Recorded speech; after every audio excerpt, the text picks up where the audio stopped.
የአሜሪካው ፕሬዝዳንት በዛሬው ዕለት በሰጡት መግለጫ ሁሉም ወዳጅ ሀገራት ከጎናችን በመሆን ሆርሙዝ ላይ የጦር መርከባቸውን ይዘው እንዲገኙ ሲሉ ጥሪያቸውን አስተላልፈዋል። አሁን የጠየቅነው ሁሉም እንደ ወዳጅ ሀገር ትብብሩን እንዲያደርግ እንጂ ማንም ላይ ምንም የማድረግ አቅም አለን ሲሉ አነጋጋሪ መግለጫ ሰጥቷል። ሆርሙዝ ሙሉ ለሙሉ ሳይዘጋ እንድረስለት ያሉት ፕሬዝዳንቱ በርካታ ጥሪ የተደረገላቸው ሀገሮች እየመጣን ነው ብለዋል፣ ጉዞ ላይ ናቸው ሲሉም በተቃራኒው ጥሪ ከተደረገላቸው ሀገሮች መካከል እንግሊዝ ሙሉ ለሙሉ ወደ ጦርነቱ እጄን ሰተት አድርጌ አላስገባም ስትል ፈጣን ምላሽ ሰጥታለች። ሌሎቹስ ምላሻቸው ምን ይሆን?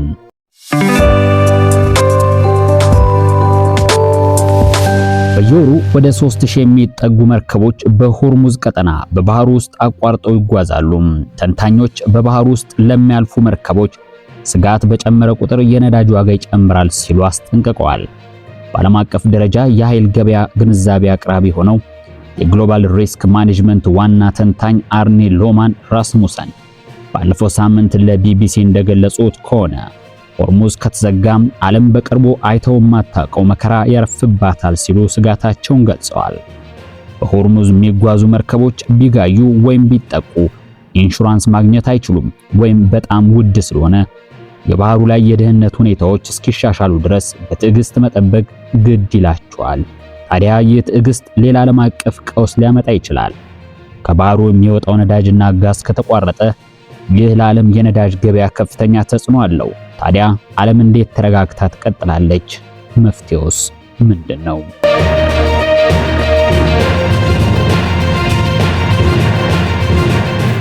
ምንም አይነት አካላዊ በቦታው የተቀመጠ ያታልፉ መገዳ ባይኖርም ከኢራናውያን የሚመጣ የአደገኛ ጦር መሳሪያዎች ፍራቻ ስጋት፣ እንዲሁም የድሮንና የሚሳኤል ጥቃቶች ታንከሮች በባህር ውስጥ እንዳያልፉ አድርጓቸዋል።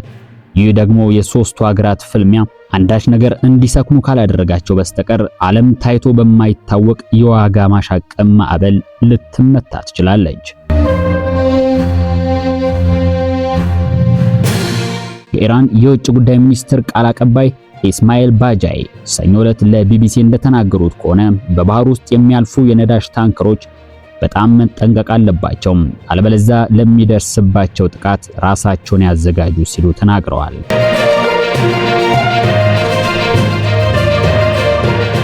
ከጦርነቱ መጀመሪያ ጀምሮ የዓለም የገበያ ዋጋ በከፍተኛ መጠን ጭማሪ አሳይቷል። ባለፈው ሳምንት $120 ደርሶ የነበረው የነዳጅ ዋጋ አሁን ላይ የተወሰነ ማገገም ችሎ ከ102 እስከ $105 ቢወርድም ከጦርነቱ በፊት ከነበረው $60 ዋጋ ጋር ሲነጻጸር ግን ፍጹም ተተኩሷል ማለት ይቻላል።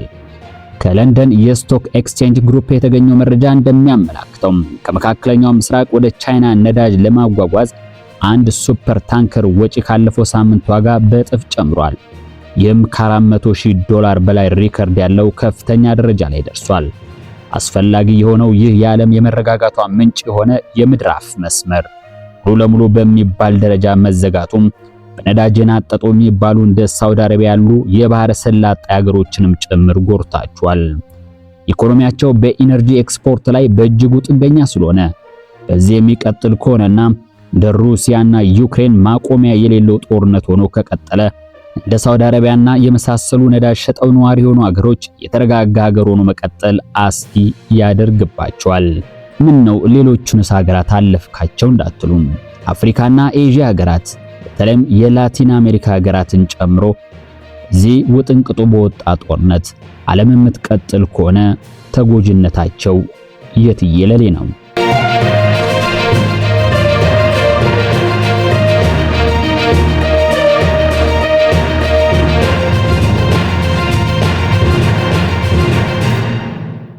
ኢራን በንጽጽር በቀን 1.7 ሚሊዮን በርሜል ወደ ውጭ ትልካለች ሲልም ዓለም አቀፉ የኤነርጂ ኤጀንሲ ገልጿል። ኢራን ባለፈው 10 ዓመታት ከፍተኛውን የነዳጅ ገቢ ያገኘችው መጋቢት 25 በተጠናቀቀው የፋይናንስ ዓመት $67 ቢሊዮን ሲሆን ይህም ባለፉት 10 ዓመታት ውስጥ ካገኘችው ገቢ በላቀ መንገድ ከፍተኛውን የነዳጅ ገቢ እንድታገኝ አስችሏታል።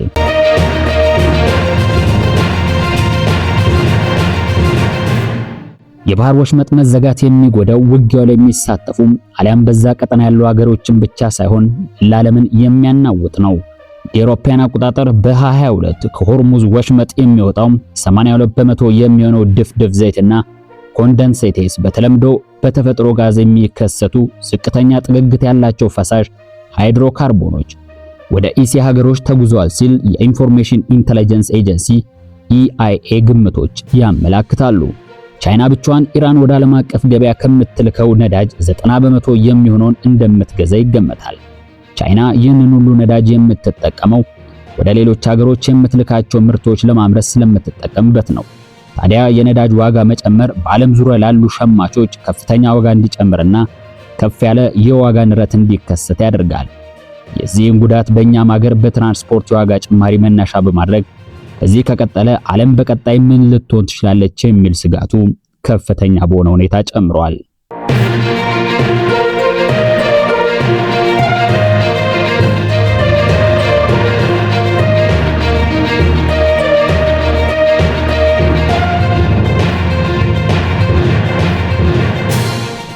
የተባበሩት መንግስታት ሕጎች ሀገራት ከባህር ዳርቻቸው እስከ 12 የባህር ማይሎች የሚደርስ የግዛት ባህሮችን እንዲቆጣጠሩ ያስችላቸዋል።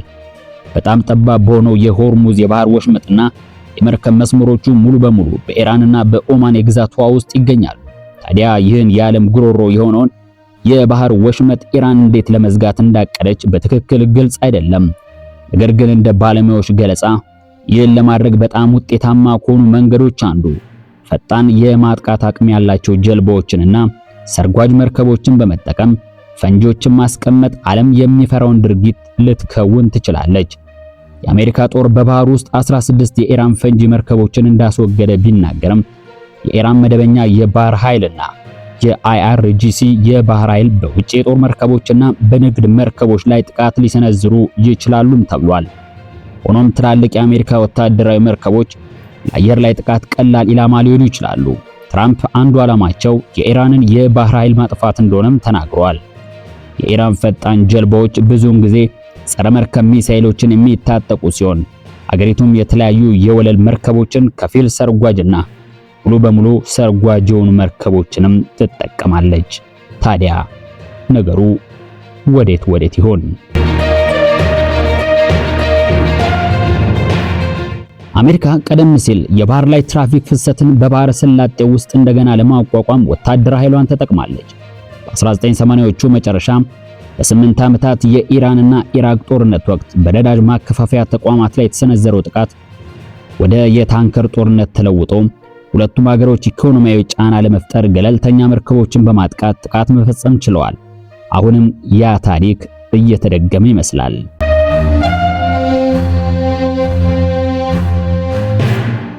የሆርሙዝ የባህር ወሽመጥ መዘጋት ቀጣይነት ያለው ስጋት ባለፉት ዓመታት በባህረ ሰላጤው ክልል ውስጥ የሚገኙ የነዳጅ ላኪ ሀገሮች አማራጭ ኤክስፖርት መስመሮችን እንዲያዘጋጁ አነሳስቷቸዋል። ከነዚህ መካከል ሳውዲ አረቢያ በቀን እስከ 5 ሚሊዮን በርሜል የድፍድፍ ነዳጅ ማጓጓዝ የሚችል 1200 ኪሎ ሜትር በላይ ርዝመት ያለው የቧንቧ መስመር ሰርታለች ሲል የኢንፎርሜሽን መረጃ ኤጀንሲ ኢአይኤ ገልጿል።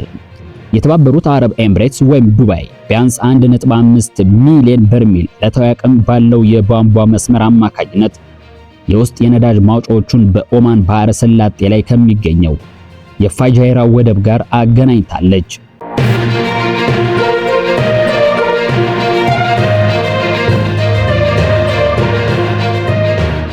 የሆርሙዝ የባህር ወሽመጥን ለማለፍ ነዳጅ በተለዋጭ መሰረተ ልማት በኩል ሊዘዋወር ይችላል። ነገር ግን ሮይተርስ እንደዘገበው ከሆነ ይህም ሆኖ በቀን ከ8 እስከ 10 ሚሊዮን በርሜል አቅርቦት ይቀንሳል ሲል ቀጣይ ዓለም የሚኖራትን ውጥንቅጥ በስጋትነት ገልጿል። የተሻለው መፍትሄ ዓለም ከዓለም ዘዋሪዎቹም ትጠብቃለች። አበቃ።